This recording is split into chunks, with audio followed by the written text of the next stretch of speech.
News में नकली नोटों की छपाई की खबरें तो आपने बहुत सुनी होंगी, लेकिन क्या आपको पता है कि आखिर भारत सरकार के द्वारा असली नोटों को कैसे छापा जाता है? कहां कहां पर होती है इनकी छपाई और इसको छापते वक्त किस खास इंक का प्रयोग किया जाता है जो कि नकली नोट छापने वाले लोगों के पास नहीं होती है, और इसी से हो जाती है असली और नकली नोट की पहचान।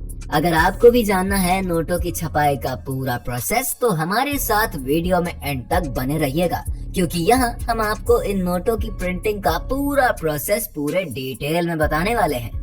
भारत में नोटों की छपाई के लिए कुल 4 प्रिंटिंग प्रेस बनाए गए हैं, जो कि नासिक, देवास, मैसूर और पश्चिम बंगाल में सालबोनी में नोट की प्रिंटिंग का काम करते हैं। यहाँ पर देवास की बैंक नोट प्रेस और नासिक की करेंसी नोट प्रेस वित्त मंत्रालय के अधीन काम करने वाली security printing and minting corporation of India के अंतर्गत काम करती है, जबकि मैसूर और सिलबोनी के प्रेस भारतीय रिजर्व बैंक की सब्सिडरी कंपनी भारतीय रिजर्व बैंक नोट मुद्रण प्राइवेट लिमिटेड के अधीन काम करता है।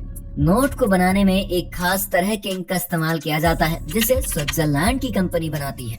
ये कंपनी सिर्फ भारत ही नहीं बल्कि और भी कई देशों में इंक का निर्यात करती है। हालांकि अपने देश के प्रधानमंत्री पहले ही स्वदेशी इंक और पेपर बनाने के लिए कह भी चुके हैं। अलग अलग नोटों की छपाई के लिए अलग अलग तरह की इंक्स का इस्तेमाल भी किया जाता है। इन नोट्स को बनाने के लिए जिस पेपर का इस्तेमाल किया जाता है, उसके लिए एक मिल भारत के होशंगाबाद में है, जहां पर नोट्स और स्टैम्प्स के लिए पेपर तैयार किए जाते हैं। लेकिन अभी भी भारत में ज्यादातर जिन नोटों का इस्तेमाल किया जाता है, उसके लिए पेपर जापान और यूके से ही मंगवाया जाता है। अगर हम आरबीआई के आंकड़ों को देखें, तो आरबीआई का ये कहना है कि 80% नोट अभी भी विदेशी कागजों पर ही छापे जाते हैं। बैंक नोटों को स्थायी रूप से जारी करने की पहल करने वाला पहला बैंक बैंक ऑफ इंग्लैंड था। क्या आप जानते हैं भारत में पहला नोट कब छापा गया था? सबसे पहले नोट की छपाई ब्रिटिश सरकार ने साल 1862 में करी थी, जिसे यूके की एक कंपनी के द्वारा छापा गया था। लेकिन इसके कई साल बाद 1920 में ब्रिटिश सरकार ने भारत में नोटों को छापने का फैसला कर लिया। अब जब नोटों की इतनी बात हो रही है, तो शायद आपके मन में भी ये ख्याल आ रहा होगा कि आखिर इन नोटों को छापने में कितना खर्चा आता है। साल 2018 में 2000 के एक नोट को छापने के लिए लगभग 4.18 रुपए का खर्चा आता था, लेकिन बाद में ये घटकर 3.53 रुपए हो गया था। वैसे आपको ये सुनकर शायद थोड़ा आश्चर्य हो कि 10 रुपए के नोट को छापने का खर्च सबसे ज्यादा होता है, लेकिन ये सच बात है। वैसे हाल फिलहाल में जो नोट मार्केट में चल रहे हैं ना, उसकी छपाई का खर्च पहले के नोटों की तुलना में बेहद कम होता है। पहले पुरानी 500 की नोट को छापने में 3.09 रुपए का खर्चा आता था। वहीं अब के 500 रुपए के नोट को छापने में खर्चा पहले से 44 पैसे कम हो चुका है। बात करें सिक्कों की, तो एसपीएमसीआईएल के स्वामित्व वाले 4 टकसालों में सिक्कों की ढलाई का काम किया जाता है। ये 4 टकसाल भारत में मुंबई, हैदराबाद, नोएडा और कलकत्ता में बने हुए हैं। आरबीआई अधिनियम की धारा 38 के अनुसार सिक्कों के प्रचलन की जिम्मेदारी आरबीआई पर ही होती है, यानी कौन से सिक्के चलन में रहेंगे और किसको बैन करना है, इन सब का उत्तरदायित्व आरबीआई पर ही होता है। अब बात जब भी करेंसी की आती है, तो एक वर्ड आपने जरूर सुना होगा, बैंक नोट। तो आखिर क्या होता है बैंक नोट, आइए जानते हैं। बैंक नोट दरअसल उसे कहते हैं जिसे आरबीआई के द्वारा जारी किया जाता है। ऐसे नोटों को आप एग्जाम्पल के तौर पर 2000, 500, 200, 100, 50, 20 और 10 के नोटों को समझ सकते हैं। वहीं बात करें 2 रुपए और 5 रुपए के नोटों की छपाई की, तो हाल फिलहाल में इन नोटों की छपाई को बंद कर दिया गया है, क्योंकि इनकी छपाई और सर्विसिंग में जितना खर्च आ रहा था ना, वो इनकी कीमत से कहीं ज्यादा का था। आपको बहुत कम लेकिन कुछ जगहों पर 1 रुपए का नोट भी दिखा होगा। तो हम आपको बता दें कि 1 रुपए का नोट भारत सरकार के द्वारा जारी किया जाता है, जो कि समय समय पर जरूरत के हिसाब से जारी किया जाता है। अब आइए ये जान लेते हैं कि आखिर विदेशों से भारत आए इन कागजों पर नोटों की छपाई कैसे करी जाती है। नोटों की छपाई में सबसे पहले इन कागजों को मशीन में लगाया जाता है, और यहाँ से मशीन से अच्छे और खराब नोटों को पहले अलग अलग कर लिया जाता है। अब बारी आती है इन नोटों पर नंबरिंग करने की, जिसके लिए इन नोट्स पर नंबर्स डाले जाते हैं। जब ये प्रोसेस कंप्लीट हो जाता है, तो इसमें एक नोट को लेकर चेक किया जाता है कि सब कुछ ठीक प्रिंट हुआ है या फिर नहीं। अब अगर आपके दिमाग में ये ख्याल आता है कि आखिर खराब नोटों का क्या होता है, तो इन खराब हो चुके नोटों को बैंक में जमा करवा दिया जाता है, जहां से इन खराब नोटों को बैंक के द्वारा मुख्यालय में भेज दिया जाता है। ये खराब हो चुके नोटों की चेकिंग करी जाती है और इन नोटों की जगह पर नए नोटों को छापा जाता है। वैसे अब नोटों की छपाई तो हो गई, लेकिन एक सवाल ये भी आता है कि आखिर ये लोगों तक पहुंचता कैसे है। दरअसल आरबीआई के पूरे देश में अलग अलग शहरों में ऑफिसेज हैं, जहां सबसे पहले इन नए छपे गए नोटों को पहुंचाया जाता है और इसके बाद बारी आती है नए नए नोटों की अलग अलग बैंक्स में सर्कुलेट करने की, जहां से ये नोट आम जनता तक पहुंच पाता है। अब नोटों की छपाई में एक जो सबसे इम्पोर्टेंट बात होता है ना, वो ये है कि क्या कोई भी देश जितना चाहे उतने नोटों की छपाई कर सकता है?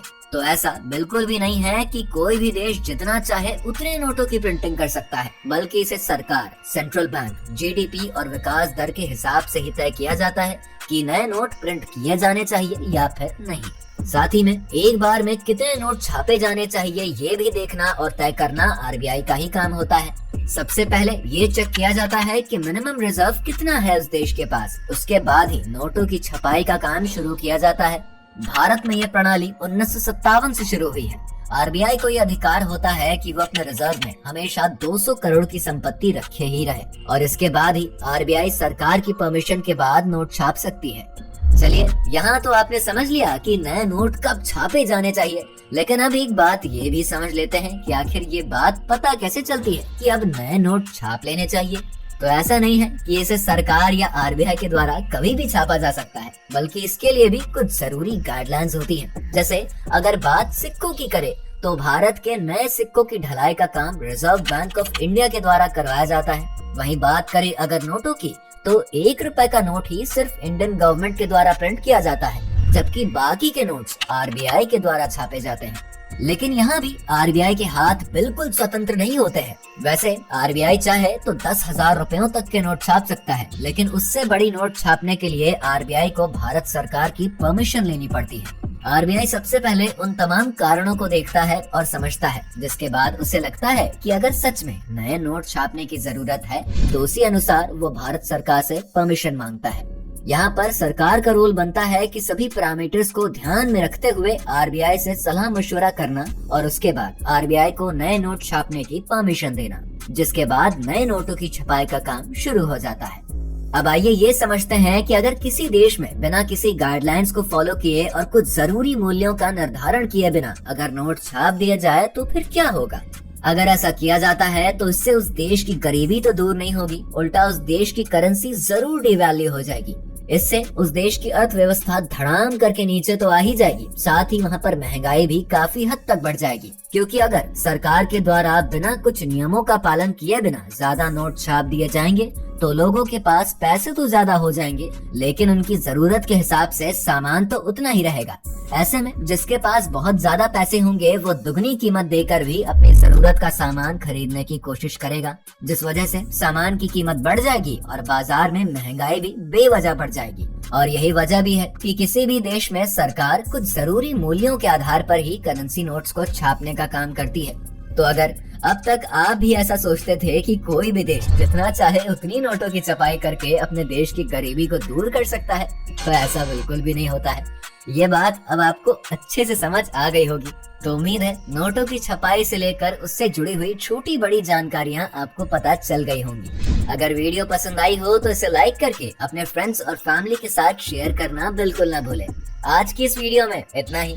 मिलेंगे आपसे अगली वीडियो में फिर एक नए टॉपिक के साथ। तब तक के लिए नमस्कार।